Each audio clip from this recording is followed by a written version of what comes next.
அனைவருக்கும் வணக்கம். நான் தான் அனல்யா பாப்பா. நான் ஒரு சிறப்பு குழந்தை, ஆனால் சிறப்பான கதையும் சொல்ல வந்திருக்கேன். எங்கள் வீட்டு பக்கத்தில் ஒரு நாள் எங்கள் அம்மா என்னை ஜன்னல் ஓரம் நிற்க வச்சாங்க. அந்த ஜன்னல் ஓரத்தில் நான் எட்டி பார்க்குறப்ப அருகாமையில் இருந்த ஒரு தென்னை மரத்தில் ஒரு காக்கா அழகாக கூடி கட்டிகிட்டு இருந்தது. அப்போ எங்கள் அம்மா என்ன சொன்னாங்க தெரியுமா?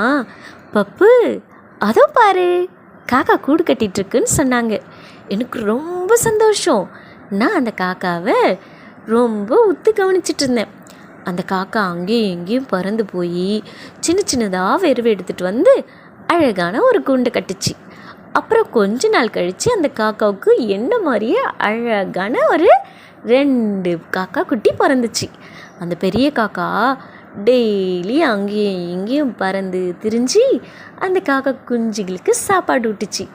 இதை எல்லாத்தையும் எங்கள் அம்மா ரொம்ப அழகாக உணர்வோடு எனக்கு ஒவ்வொரு நாளும் காமிச்சிட்டு இருந்தாங்க. அப்போ எனக்கு என்ன தெரியுமா மனசில் வந்துச்சு? எங்கள் அம்மா தான் எனக்கு மனசில் வந்தாங்க. டெய்லி எனக்கு உணர்வோடு எங்கள் அம்மா சாப்பாடு விட்டுற அந்த பரிசத்தை நான் உணர்ந்தேன்.